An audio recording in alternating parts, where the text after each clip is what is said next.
বন্ধ হরমুজ প্রণালীতে ১০৫টির বেশি ট্যাঙ্কারে প্রায় ২,৪০০ জন নাবিক আটকে আছেন। ট্যাঙ্কার কোম্পানিগুলোর একটি বাণিজ্যিক সংগঠনের বরাত দিয়ে এ তথ্য জানিয়েছে বিবিসি। এদিকে ইরান জানিয়েছে, যুক্তরাষ্ট্র ইসরায়েলের যুদ্ধবিরতি লঙ্ঘনের কারণে এই গুরুত্বপূর্ণ নৌপথটি আবার চালু করা সম্ভব নয়। এই প্রণালী দিয়ে বিশ্বের প্রায় ২০% তেল ও তরলীকৃত প্রাকৃতিক গ্যাস এলএনজি পরিবহন করা হয়।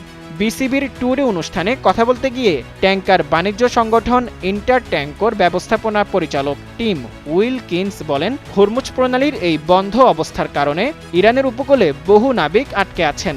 নন ইনভার্টার এসির দামে ঘরে আনুন বিদ্যুৎ সাশ্রয়ী ইনভার্টার এসি। এখন 1.5 টন মাই ওয়ান ইনভার্টার এসি মাত্র ৪৮,৯০০ টাকা পাওয়া যাচ্ছে মিনিস্টার শোরুমে।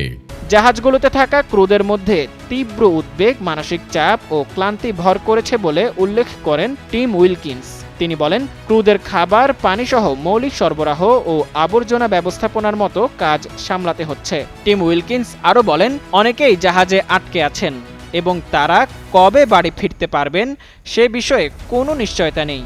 ইরান যুক্তরাষ্ট্রের মধ্যে যুদ্ধবিরতি সত্ত্বেও এই অঞ্চলের নৌপথে সংঘাতসহ পাল্টাপাল্টি পদক্ষেপ অব্যাহত রয়েছে। গত সপ্তাহে ইরান জানায়, তারা হরমুজ প্রণালীতে 2টি কার্গো জাহাজ পরিদর্শনের জন্য আটক করেছে। পাশাপাশি কিছু জাহাজ এই পথ অতিক্রমের সময় হামলার শিকার হয় বলে খবর পাওয়া গেছে। অন্যদিকে যুক্তরাষ্ট্র ১৩ এপ্রিল ইরানি বন্দরে প্রবেশ প্রস্থানকারী নৌযানের উপর অবরোধ আরোপ করে। এরপর তারা একাধিক জাহাজ আটক করে। এছাড়া অনেক জাহাজকে গতিপথ পরিবর্তন করার অথবা বন্দরে ফিরে যাওয়ার নির্দেশ দিয়েছে।